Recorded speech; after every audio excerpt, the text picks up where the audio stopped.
தண்ணி பிடிச்சிட்டு இருக்காப்புல. இந்த டியூட்டி ஹவர்ஸ் எப்படின்னா, காலையில வந்து 3 மணிக்கு வந்து எந்திரிச்சு அடுப்பு இருக்குல்ல, என்ன ஒன்று ரூமு வந்து மேலே ஏறும்போது ரிங்ஸில் வந்து ஏறுற மாதிரி டெலிஃபோன் டவரில் மேலே ஏறுற மாதிரி மேலே ஏறிக்கும். பார்க்கறதுக்கு பாவமாக இருக்கும். கப்போர்டு மாதிரி தெரியுதுங்க எனக்கு. இந்த பிளாஸ்காக வந்து இருக்கட்டும், இந்த கீழே உள்ளதாக இருக்கட்டும், கிளாஸ்லாம் கையில் எடுத்துக்கிட்டு உடனே சர்வீஸ் பண்ணுறது செம்மையாக வந்துருக்கும். உட்காந்து தப்பாக இருக்கிறான் அப்படின்னு சொல்லிட்டு. ஹாய் ப்ரோஸ், எல்லோரும் எப்படி நல்லா இருக்கீங்களா?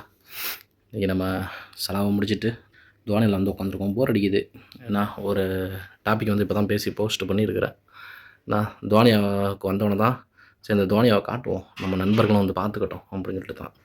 நான் ஏற்கனவே வந்து இந்த ஷார்ட்ஸ் வீடியோலாம் வந்து நிறையா வந்து போட்டிருக்கிறேன். இதுதான் வந்து உங்களுக்கு ஃபுல்லாக வந்து நம்ம ஒரு விலாக் மாதிரி வந்து காட்டிடுவோமே அப்படின்னு சொல்லிட்டு தான். இங்கே துவானியாவில் வந்து வேலை பார்க்குறாப்புல ஒரு ஆள், அவருக்கு வந்து டியூட்டி ஹவர்ஸ் வந்து எப்படின்னா, இந்த வெளியில் நின்று தண்ணி பிடிச்சிருக்காப்புல காட்டுற இருக்கேன். அவருக்கு வந்து டியூட்டி ஹவர்ஸ் எப்படின்னா, காலையில் வந்து 3 மணிக்கு வந்து எந்திரிச்சு கீழே இறங்கி வருவாப்புல. வந்துட்டு இந்த அடுப்பு இருக்குல்ல, இதில் வந்து கீழே வந்து அடுப்பு மாதிரி செட் பண்ணி வச்சுருக்கோம். இங்கே வந்து என்ன பண்ணுவோம் அப்படின்னா, காலையில் வந்து எந்திரிச்சு எல்லாத்தையும் வந்து டீ போடுறது, காஃபி போடுறது எல்லாத்தையும் ப்ரிப்பேர் பண்ணி வச்சுருவாப்புல. அதுக்கப்புறம் இங்கே இருக்கக்கூடிய இடத்த எல்லாத்தையும் வந்து க்ளீன் பண்ணிடுவார். நான் டிவி எப்படி செப்பரேட்டாக வந்து இருக்குது பார்த்திங்களா, செட் பண்ணி வச்சுருக்கோம். மேலெல்லாம் வந்து எவ்வளோ பிளாஸ்க் வந்து எவ்வளோ அழகாக வந்து அடுக்கி வச்சுருக்கோம் பாருங்க. பார்க்குறதுக்கு எவ்வளோ செமையாக இருக்குது. இது இங்கே ஆளுங்க வந்து வரதோ கீழே வந்து உட்காருங்கோ, இது மேலே வந்து இப்படி உட்காந்துங்கோ. எல்லாத்துக்குமே வந்து ஒரு செப்பரேட்டாக வந்து இந்த மாதிரி வந்து எடுத்து போட்டுருங்கோ. இது வந்து நான் காட்டுறது வந்து சின்ன துவானியாக. அது பெருசு வந்து பேக் சைடில் வந்து இருக்குது. என் வீட்டில் வந்து மொத்தம் 2-3 துவானியாக வந்து இருக்குது. இது வந்து பெருசு. ஏன்னா நிறையா ஆட்கள் வந்துருச்சோன்னா இங்கே வந்து உட்காந்துங்கோ. அதுமாரி வந்து வெளியிலேயும் வந்து நிறைய பேர் வந்து உட்காரலாம். ஆட்கள் வந்து வரங்கோ போங்கோ. அவனுக்கு வந்து வேலை, இவனுக்கு வந்து வேலையே என்னன்னு சொல்லிட்டு பார்த்தீங்கன்னா, அது மாதிரி வரவங்களுக்குலாம் வந்து டீ வந்து ஊற்றி கொடுக்குறது, கிளாஸ்லாம் வந்து கையில் வந்து அடுக்கி வச்சுக்குவோம். ஆள் வரவங்க வந்து இப்போ வந்து காவான்னு சொல்லிட்டு சொல்லுவாங்க, அது குடிப்பாங்க. அதுக்கு பிற்பாடு டீ குடிப்பாங்க, பால் சாய் வந்து குடிப்பாங்க. இந்த பிளாக் காஃபி வந்து சொல்கிறோம்ல, அது வந்து கேட்டு குடிக்கிறவங்களும் வந்து இருக்கிறாங்க. இப்படி வந்து ஒருத்தங்க வந்து கேட்டுக்கிட்டே வந்து இருப்பாங்க. அவன் வந்து நம்ம ஆள் வந்து அதை தான் வந்து எல்லாத்துக்கும் வந்து ஊற்றி கொடுக்குறது. நம்ம ஈஸியாக நம்ம நினைக்கிறோம் இது வந்து ஈஸியான வேலை அப்படின்னு சொல்லிட்டு. ஆனால் அந்த வேலையை வந்து ரொம்ப கஷ்டம். ஏன்னா ஆளுன்ட்டு பார்த்துட்ருக்குறான் நம்ம ஆள் எனக்குள்ளே நின்றுக்கிட்டு என்ன ஹாய் சொல்கிறான். ஏன்னா அந்த வேலையை வந்து ரொம்ப கஷ்டம் சொல்ல போனால்.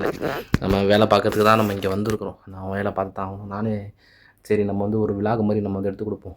நியூஸு இந்த மாதிரி விலாகு எல்லாத்தையுமே வந்து நம்ம வந்து கொடுப்போமே, நம்ம நண்பர்கள் வந்து பார்த்து தெரிஞ்சுக்கிட்டோம்.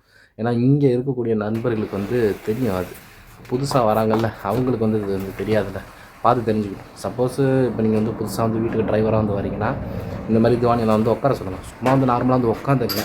சும்மா சின்ன சின்ன வேலைகள் வந்து ஏதாச்சும் வந்து சொன்னாங்கன்னா அதை வந்து செய்யுங்க. பர்மனெண்ட்டாக வந்து இங்கே துவானியில் வந்து வேலை பார்க்கணும் அப்படின்னு சொன்னால் அதை வந்து செய்யாதீங்க. ஏன்னா நீங்கள் வந்திருக்கிறது டிரைவர் வேலைக்கு தான். டிரைவர் ஒர்க்கு வந்து பாருங்கள். இப்போ நம்மளை வந்து டியூட்டி இல்லைன்னா எவ்வளோ நல்லா ரூம்லேருந்து உட்காந்துட்டு இருக்க முடியும். நானே அப்படி தான். எனக்கு வந்து நியூஸ் சேனல் வந்து இருக்குது, ஃபேஸ்புக்கில் வந்து வீடியோ வந்து கிரியேட் பண்ணி போட்டுட்ருக்கேன். அப்படி இருந்தும் எனக்கு வந்து போர் அடிக்கும். என்ன செய்வேன்னா இந்த மாதிரி தான் துவானியில் வந்து உட்காந்துருவேன். ஏன்னா ஏதாச்சும் வந்து பேசிக்கிட்டு இருப்போம், கொஞ்சம் மைண்டு கொஞ்சம் ரிலீஃப் ஆகும். நம்மளுக்கு இந்த ஊர் ஞாபகம் நம்மளுக்கு வந்து தோணாது. அதனால் நம்ம வந்து இங்கே அப்படி வந்து உட்காந்துடுறது, ஏதாச்சும் பேசிக்கிட்டு நம்மளுக்கு கொஞ்சம் அரபு வந்து கொஞ்சம் ஸ்பீடாக வந்து கற்றுக்கிறதுக்கும் சான்சஸ் வந்து அதிகமாக இருக்குது. ஏன்னா இங்கே 4 பேர் வரவங்க போவங்க, சலான்னு சொல்கிறது, பேசுகிறது. ஏன்னா அதில் நம்மளுக்கு வந்து அரபு வந்து கொஞ்சம் ஸ்பீடாக வந்து நம்மளுக்கு வந்து கற்றுக்கிறதுக்கு வரும். அதனால் வந்து மோஸ்ட்லி இந்த புதுசாக வரக்கூடிய நண்பர்களுக்கு இது கொஞ்சம் பயனுள்ளதாக தான் வந்து இருக்கும். என் தம்பிலாம் வந்து இருக்கிற வீட்டிலலாம் துவானியாலெல்லாம் பொழுதுனைக்கும் வந்து இருந்துக்கிட்டே இருக்கணும், வேலை பார்த்துக்கிட்டே இருக்கணும். டிரைவர் வேலையும் வந்து பார்க்கணும். அவனுக்கு டியூட்டி எப்படின்னா துவானியில் வந்து உட்காந்துருப்பான், ஃபோனு வரும், டக்குன்னு வந்து வண்டி எடுத்துகிட்டு வெளியில் போவான். அந்த மாதிரிலாம் வந்து பார்க்கவே கூடாது. ஏன்னா நம்மளை பொறுத்த வரைக்கும் என் வீடெல்லாம் வந்து சூப்பர் வீடு. எல்லாம் அழகாக வந்து இருந்து ஓட்டலாம். என்ன ஒன்று ரூமு வந்து மேலே ஏறும்போது ரிங்ஸில் வந்து ஏறுற மாதிரி டெலிஃபோன் டவரில் மேலே ஏறுற மாதிரி மேலே ஏறிக்கும். நம்ம அந்த பற்ற வச்சுக்கோங்க, அடுப்பை பற்ற வச்சுக்கோங்க, க்ளீன் பண்ணிகிட்டே தான் வந்து இருப்போம். பார்க்கறதுக்கு பாவமாக இருக்கும். நோன்பு வச்சுருக்காங்க. நோன்பு வச்சுட்டு இந்த மாதிரி தான் ஏதாச்சும் வேலை பார்த்துக்கிட்டே இருப்பான்.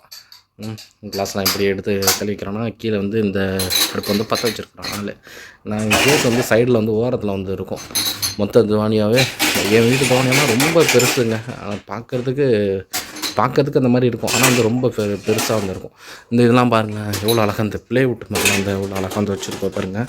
இந்தங்க எவ்வளோ அழகாக செட் பண்ணி வச்சுருக்கோம் பாருங்கள். ஆனால் இது கபோர்டு மாதிரி தெரியுதுங்க எனக்கு. ஏன்னா இந்த இதெல்லாம் பாருங்கள் எவ்வளோ அழகாக டெக்கரேஷன் பண்ணி வச்சுருக்கோம் பாருங்களேன். இதெல்லாம் பார்க்குறதுக்கு எவ்வளோ அழகாக இருக்குது பாருங்கள். எனக்கு அந்த பிளாஸ்காக இருக்கட்டும், இந்த பிளாஸ்காக வந்து இருக்கட்டும், இந்த கீழே உள்ளதாக இருக்கட்டும், இதெல்லாம் எவ்வளோ அழகாக பார்க்குறதுக்கு எவ்வளோ அழகாக நீட் அண்ட் கிளியராக வந்துருக்கு பாருங்கள். அந்தளவுக்கு நம்ம ஆள் வந்து க்ளீன் பண்ணி ஃபுல்லாகவே வந்து க்ளீன் பண்ணி செம்மையாக வந்து வச்சுருப்பாப்புல. இப்போ வந்து ஒரு டக்குன்னு ஒரு 10 பேர் ஒருத்தோம்னா நம்மளால் வந்து டக்குன்னு இந்த கிளாஸ்லாம் கையில் எடுத்துக்கிட்டு உடனே சர்வீஸ் பண்ணுறது செம்மையாக வந்துருக்கும்.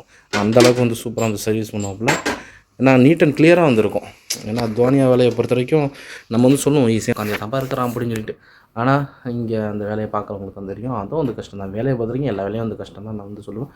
பார்க்குற வேலையை நம்மளுக்கு பிடிச்சி வந்து பார்க்கணும். அதை விட்டுட்டு தேவையில்லாமல் வெளிநாட்டுக்கு வந்துட்டோம் நான் வந்து கஷ்டம் தான் பட்டுருக்கேன், நான் அப்படி படுறேன் இப்படி படுறேன் அப்படின்னு சொல்லிட்டு அதை வந்து சொல்லிட்டு புலம்புறதை விட்டுட்டு அதுலேருந்து நம்ம எப்படி நம்ம சீக்கிரம் வந்து நம்ம சேஃப்டி பண்ணிவிட்டு நம்ம ஊருக்கு போய்ட்டு செட்டில் ஆகலாம் அப்படின்னு சொல்லிட்டு அதை தான் வந்து பார்க்கணும். ஓகே நண்பா, இந்த வீடியோவில் என்னோடய வீட்டு தோனியாலும் நீங்கள் பார்த்துருப்பீங்க. ஆனால் என் வீட்டு தோனியாலும் நீங்கள் வந்தே உள்ளே வந்து பார்த்த மாதிரி வந்து உங்களுக்கு அந்த ஃபீலிங் ஆகிருந்திருக்குன்னு நினைக்கிறேன். ஓகே, சொந்த தடவை நம்மளை சப்ஸ்கிரைப் பண்ணி ஃபாலோ பண்ணிங்க. See you நண்பா.